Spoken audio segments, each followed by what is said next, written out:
Boa noite, quarta-feira, 13 de janeiro. Você vai ver os estragos provocados pela pior chuva dos últimos 18 anos em Bauru. Num só dia, choveu 43% do esperado para o mês todo. A água derrubou pontes, carregou carros e partes do asfalto. O rio Bauru transbordou e o abastecimento de água está prejudicado por causa dos alagamentos. Candidatos a vagas de emprego buscam se atualizar das regras do acordo ortográfico, que agora é obrigatório. Nós vamos rever hoje a reportagem sobre a fábrica de ração da Unesp em Botucatu, um investimento que atende a demanda do campus e é também fonte de pesquisas.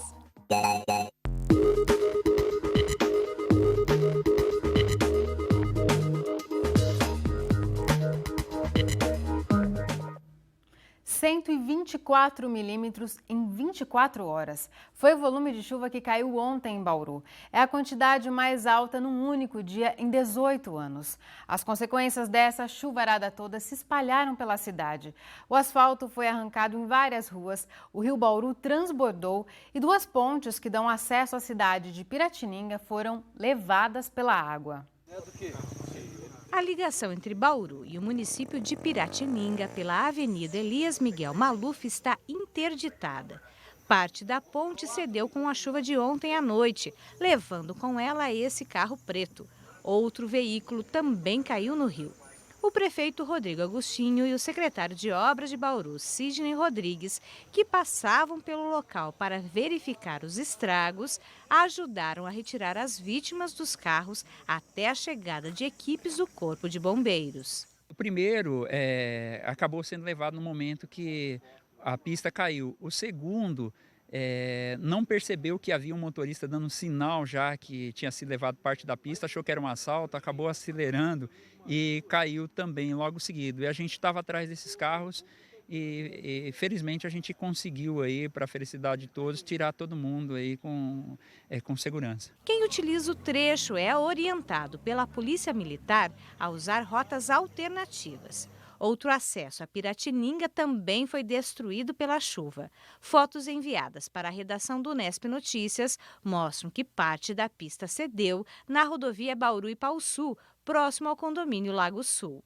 Em Bauru, a chuva fez aumentar o volume do córrego da Grama, que transbordou e levou parte do asfalto na região da Vila Falcão e Nova Esperança. Na Avenida Comendador Daniel Pacífico e na Rua São Sebastião, equipes da Prefeitura trabalhavam para retirar a lama. Equipes do GOT orientavam os motoristas nas ruas onde o trânsito foi liberado só em meia pista. Nesta outra rua, a Gonçalves Dias, na Vila Bela, a chuva arrancou pedaços do asfalto. Moradores temem pela segurança. Aquele buraco que tem ali já faz quase mais de ano já que o DAI não vem arrumar. Então, isso daí foi infiltrando água. Agora se você está vendo o que está acontecendo aqui. Agora está entrando água aqui, é perigoso arrebentar todas as nossas calçadas. Se passar um carro pesado, vai cair. Vai arrebentar e vai cair dentro do buraco aí. Na Rua Boa Esperança, no Jardim Bela Vista, uma árvore caiu e o trânsito foi interrompido. Aqui no cruzamento da Avenida Nuno de Assis com as Nações Unidas, é possível perceber neste ponto qual foi o nível atingido pelo rio Bauru na noite de ontem. Segundo o IPMET, durante todo o dia de ontem choveu em Bauru o equivalente a 120 milímetros. De 1º a 13 de janeiro, choveu na cidade 270 milímetros. O esperado para o mês de janeiro, a média esperada para o mês de janeiro é de 300 milímetros. Fazia mais de 10 anos que o mês de janeiro não conseguia atingir a média que é esperada para ele, né?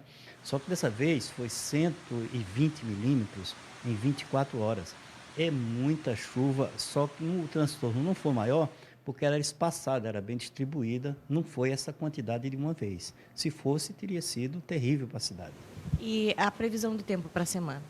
A previsão de tempo, nós temos, vai dar uma melhorada significativa hoje e amanhã. E há uma tendência ainda a confirmar que na sexta-feira volta a chover novamente. E a trégua nas chuvas é uma das condições para que a Prefeitura consiga atender todas as ocorrências registradas na cidade por causa do excesso das chuvas. Vai demorar. Nós estamos com os problemas aí na cidade, essa avaliação de tempo, o material que vai ser empregado. Eu pretendo fazer agora para a gente traçar uma linha aí de plano de ação.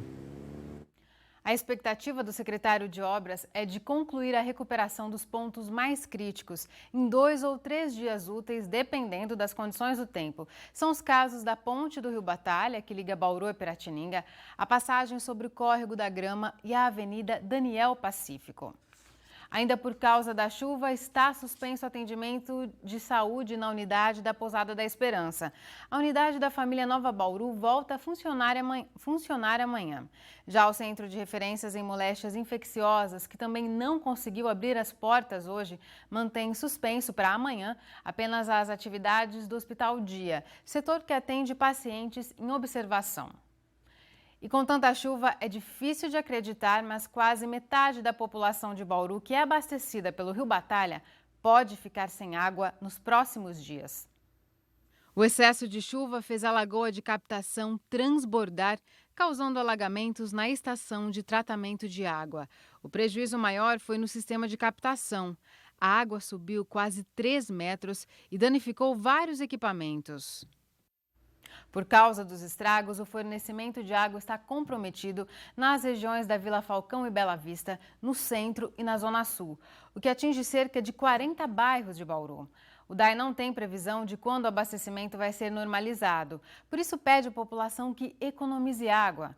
A autarquia avisa ainda que o fornecimento de água por caminhão-pipa vai priorizar hospitais, escolas e entidades. Para solicitar o serviço, o telefone é o 0800 77 10 195.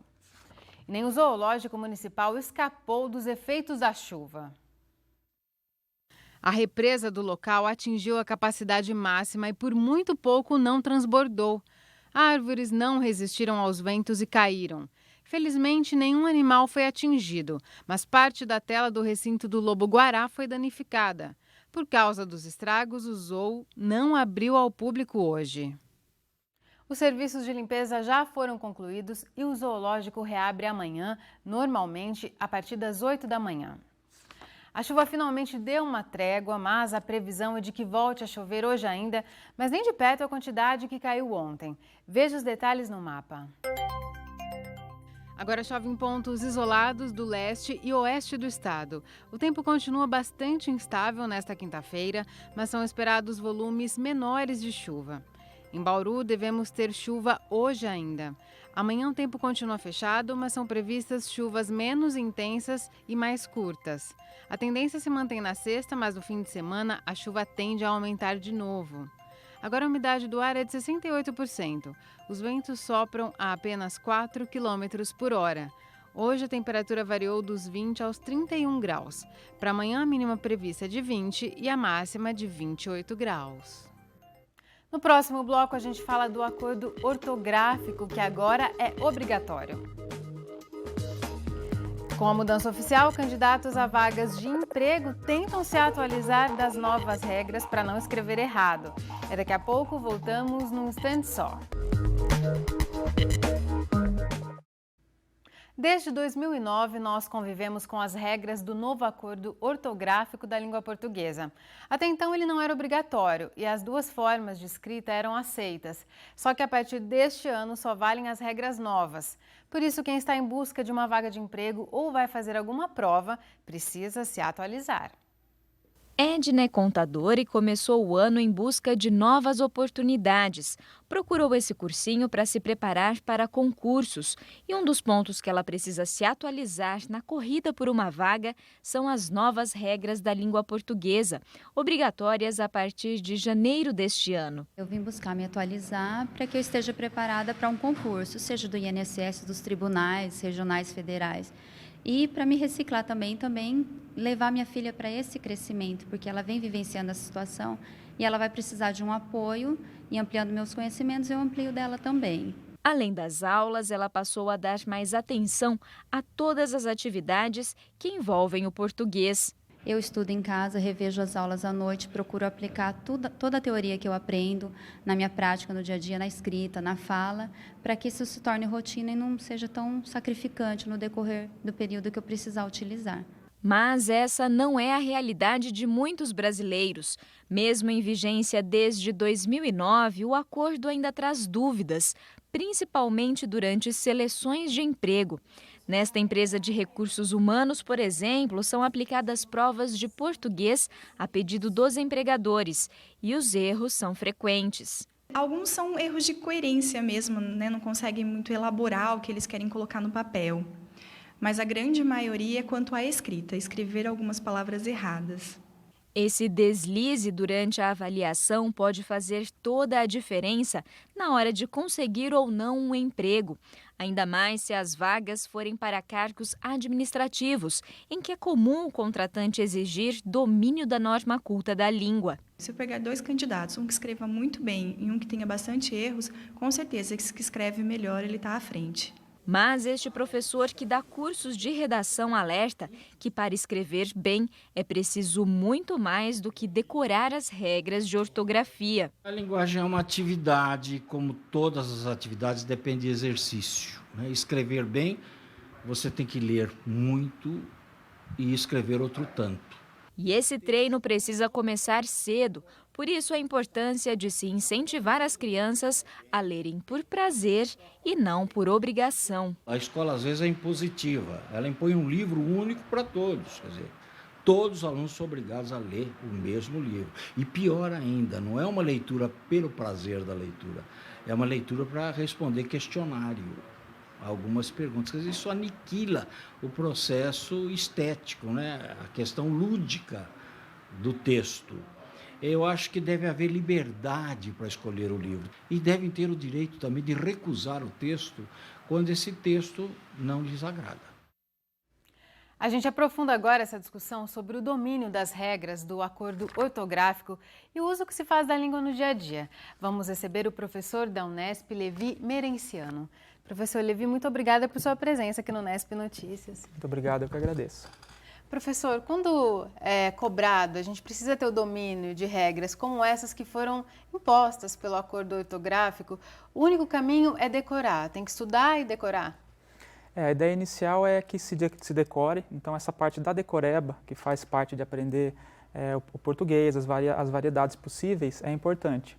Mas também há um processo, né, que, digamos, tem a ver com o sistema da língua e que torna possível a gente fazer traçar algumas noções para compor as palavras, né? Porque essas mudanças, elas seguiram determinada lógica, né?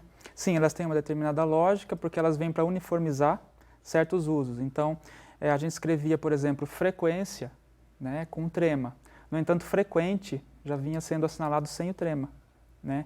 Então, a ideia é uniformizar isso, né? No caso, a gente tem o termo autoescola, por exemplo. Autoescola antigamente vinha-se com hífen.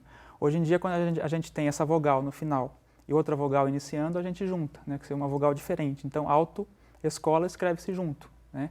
Micro-ondas escrevia-se junto antigamente. Agora, micro-ondas é separado, porque são 2 Os que se unem, então a gente assinala com hífen para separar isso. Mas são processos também lógicos, né? E esse período que a gente teve para se adaptar às regras desde 2009, na sua visão, foi suficiente para as pessoas tomarem conhecimento? Olha, desde 2009 eu acredito que está mais do que suficiente. Muito embora a discussão, ela começou em 1990, né, quando em Lisboa, 8 países que falam português, eles assinaram esse acordo. Então isso começou em 1990, em 95 no Brasil virou um decreto, né, a partir de 95, aí em 2009 teve essa iniciativa da gente aplicar isso, né? Mas isso foi, digamos, postergando, passamos 2012 ainda não deu certo, agora estamos em 2016 e isso é uma realidade agora, né? Inclusive, as mídias, jornais, revistas, livros, eles têm já adotado, né, essa reforma ortográfica, esse acordo. Já há bastante tempo, né? Para as pessoas irem se adaptando, inclusive. Perfeito, isso. As pessoas já têm chance de se adaptar, né, para aplicar isso, porque realmente na vida acadêmica, né, a gente que está em contato com a faculdade, seja na vida formal do trabalho, é necessário sim a gente saber a gente chama variedade padrão do português. Né? Então, isso é necessário saber. Muito embora a gente tenha contextos em que a gente não necessariamente tem que falar essa modalidade padrão. Né? Exatamente, tem toda essa discussão de fundo. A língua escrita, que a gente chama também de norma culta, aquilo que é cobrado quando você vai fazer um concurso, quando se presta vestibular, que é cobrado na redação dos textos no trabalho, mas tem a língua falada, que até atualiza, né, dá mais dinamismo para a língua escrita. E muitas pessoas sabem se comunicar muito bem quando falam, se fazem entender, mas na hora de partir para a linguagem para a língua escrita, aí elas têm muita dificuldade, né? Esse é o grande desafio da nossa língua. Essa reforma, o interessante é que ela se estende, né, à língua escrita. Então, a língua falada, ela tem lá sua própria evolução, seu próprio uso, sua própria dinâmica, né? Portanto, a gente tem uma variedade relativa ao internetês, né? Já viram até o termo, né? Internetês. Então, veja que as pessoas às vezes escrevem mesmo com Z, né? Não N-A-U-M. Mas tem uma certa criatividade porque é a forma como a gente pronuncia. A gente não fala mesmo, a gente fala mesmo. Então tem um som de Z, né? O não a gente fala como N-A-U-M. No entanto, a ortografia, né, pede que a gente decore, né, que a gente use, na verdade, dessas formas, né? Mesmo com S, não com N-A-U-T-U. Mas tem essa questão da fala não coincidir, o que dá às vezes esse empecilho na forma de escrever. No momento que a gente precisa usar uma forma mais formal, né, a gente acaba às vezes invertendo e usando uma forma mais informal. Para a gente concluir, Levi, você acredita que a escola hoje, ela dê conta de aceitar essa língua que é falada, que vem com o aluno, com o repertório próprio dele para a sala de aula, mas ao mesmo tempo ensinar essa norma padrão, essa norma culta, para que ele possa ter um emprego depois, saber se expressar também pela língua escrita? A escola pública, seja particular, ela sempre deu conta disso. Ela sempre se ateve ao fato de que é importante aprendermos essa variedade padrão, né, essa norma culta. Né? No entanto, às vezes acaba havendo algumas discussões, né, na mídia de forma geral, por meio de iniciativas e livros que trazem exemplos, como por exemplo, um exemplo que teve em 2011, né, aquele caso do Nós Pega o Peixe, né, que era uma cartilha que tinha esse exemplo, mas era um exemplo ali isolado, né, feito por linguistas que tratam desse sistema da língua. Então, era uma possibilidade de você usar o português. Não que seja certo você usar nós pega o peixe, né, sem ter essa concordância. Mas há esses casos, né, que é importante a gente saber que tem as variedades que não são formais para a gente ter conhecimento do que é também formal. Então, às vezes, pelo contrário, pelo oposto, né, pela variedade que não é padrão, a gente fica aguçado a saber de como que seria essa variedade padrão. Tá certo, muito obrigada por aprofundar essa discussão aqui. Eu que agradeço. Muito obrigado. Depois do intervalo, você vai ver por que a Unesp inaugurou uma fábrica de rações. A iniciativa da Faculdade de Medicina Veterinária da Universidade, em Botucatu, foi tema de uma das reportagens de destaque do Unesp Notícias em 2015. Voltamos já já. Nesta semana, reexibimos reportagens que mostram as contribuições de pesquisas da Unesp para o campo.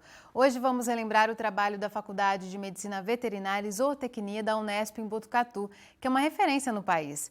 A unidade inaugurou no ano passado uma fábrica de rações, que além de atender à demanda da universidade, serve como fonte de experimentações. R$ 1.100.000 investidos em equipamentos. Todas as máquinas aqui são automatizadas, operadas a partir de um simples toque nesse painel de controle. A capacidade de produção da fábrica é de cerca de 5.000 toneladas por hora. Tanto as instalações quanto as etapas de processamento da ração seguem as exigências do Ministério da Agricultura. Hoje a fábrica nova tem condição de trazer boas práticas de fabricação dentro do que o Ministério exige. Então, todas as normas do Ministério, hoje a gente tem condição. Principalmente em pesquisa, onde a gente tem que ter esse controle em relação a tratamentos diferentes, a nossa linha de equipamentos, a gente consegue ter um controle dessa contaminação cruzada. Por todas essas características, além de atender a demanda da universidade, a produção poderá ser comercializada.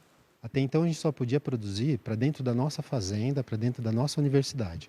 Hoje a gente tem condição de toda a produção excedente comercializar junto à comunidade, a pequenos produtores, nessa linha de PET, é uma forma de atender até a nossa comunidade com uma ração de qualidade, com um preço acessível. E para isso a gente precisava ter as normas do Ministério e a gente tem que estar credenciado junto a ele.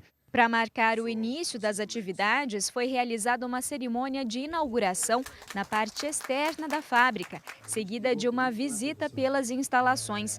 Mas todos queriam mesmo ver as máquinas em ação. Os funcionários demonstraram um pouco da nova rotina de trabalho deles. Além da tecnologia de ponta e do aumento na produtividade, outro diferencial aqui na fábrica é a capacidade de produzir ração para diferentes espécies de animais. Isso porque, além do farelo, que já era produzido na universidade, agora será possível fabricar ração extrusada, um tipo específico destinado a cães, gatos e peixes. Os alunos vão poder testar nutrientes variados e ampliar as possibilidades de pesquisa. Isso abre uma boa perspectiva de pesquisa, porque agora nós temos o controle total, né, da ração na nossa mão. E a gente pode modificar essa ração e trabalhar com ela de maneira a proporcionar um melhor desempenho dos animais, né, uma melhor condição de saúde desses animais e também uma melhora nas suas condições de conforto, de bem-estar, tudo isso mexendo na ração. O diretor da faculdade ressalta que essa é uma oportunidade única para os alunos, que vão ter contato com um sistema produtivo muito semelhante ao encontrado nas indústrias. Hoje, o mercado de trabalho nesta área é ávido para profissionais que sejam muito bem informados. Tá? E você vai ter hoje, exatamente, você vai poder proporcionar ao nosso aluno, tanto de graduação como de pós-graduação, que essa formação seja extremamente sólida. Então, eu acho que o aluno da Unesp hoje, que passar por essa fábrica, ele sai na frente hoje em termos de mercado. Hoje no Brasil, você não tem uma fábrica desse porte, com essa capacidade de produção e, assim, obedecendo todas as boas práticas de fabricação que são exigidas pelo serviço de fiscalização. A fábrica também representa uma nova maneira de pensar dentro da universidade. É o que afirma a vice-reitora, que gostaria de ver outros projetos como esse serem implantados. Acho que a universidade precisa caminhar nisso. Ela precisa olhar a sociedade, saber o que a sociedade precisa e usar o seu conhecimento para melhorar a vida da sociedade. Afinal de contas, todo o recurso que vem para a universidade, ele vem do imposto que cada cidadão desse estado paga, né? O Unesp Notícias fica por aqui. Se você quiser rever as reportagens desta edição, é só acessar o nosso site. Voltamos amanhã às 6h30 da noite, ao vivo. Tchau!